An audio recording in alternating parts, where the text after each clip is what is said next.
Scantia Blackbird of Blackbird's Brew. Happy Tuesday and welcome back to our series Pagan Problems. Today we're going to talk a little bit about the problems that might arise with dating. And we'll begin with the issue of attraction. Now, attraction often begins with what can be seen with the eyes, but it must swiftly take root in things of greater substance or the attraction will fade away. It is our character, our heart, our behavior, and our energy that is going to keep someone interested in us and vice versa. So by all means, if you're on the lookout for a potential partner, make yourself look nice, only wear colors that flatter your skin tone, dress in silhouettes that are appropriate for your body, meaning the body you actually have, not the body you imagine you have or wish that you had. And also, do up your hair decently, develop a personal sense of style that isn't so dependent on trends. Obviously, take care of your physical needs so that you're clean and reasonably tidy. But all of these things are just a start. They might catch someone's eye, but it will not allow us to keep that eye.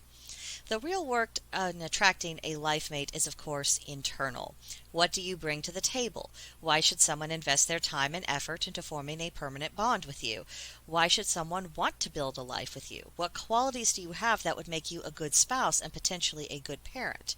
In short, does a possible match have reason to believe that you will care for them in return and not just use up their resources, cause mental and emotional anguish, and then leave them in the dust the moment that things get hard or inconvenient for you or you get a better offer? These are things to bring into consideration. There's a lot of distrust in the dating scene right now, and that distrust has not appeared out of a vacuum. So showing that you are above such things and that you're not just there to toy with people, it's not very fun, but of course the burden of proof is for anyone who is looking for a partner, and you will have to essentially demonstrate that you're not going to be one of those users. Next, for us pagans, we have certain religious hurdles. Now, there are some people, in all fairness, who have no objection to potentially marrying outside of their religion.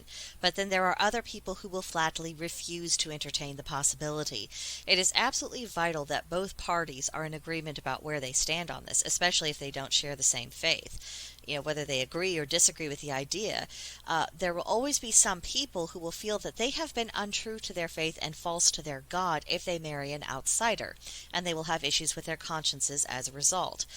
This isn't something that a person of that mindset is going to be reasoned out of. We might consider it quite misguided, but it is an emotional issue. It isn't going to care about logic or practical examples in which such unions have worked.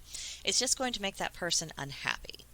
So, as a suggestion, I would recommend not to try to overcome objections on this issue.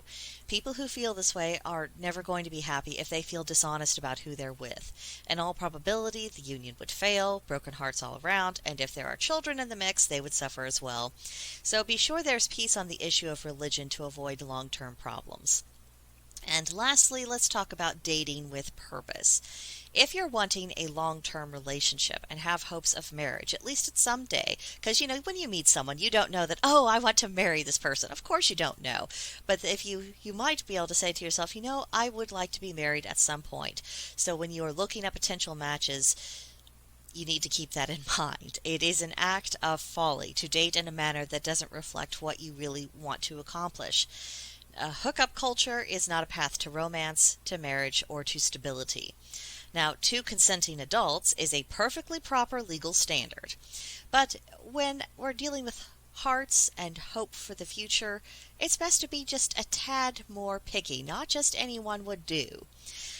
So don't waste your time with someone who doesn't want to commit or who isn't ready to commit, because they might change their minds eventually, but they're already telling you what their intentions are for you. And if they do change their minds in the future, it will happen on their own timetable. It is a hopeless business to try to convince them otherwise. Don't drive them crazy. Don't expect of them more than what they're willing to give, and don't waste your time on someone who isn't going to be suitable for you. That's time that could be better invested in a prospect whose hopes align with yours. So take the long-term view in making decisions about potential partners. Youth and beauty is going to fade. It always does.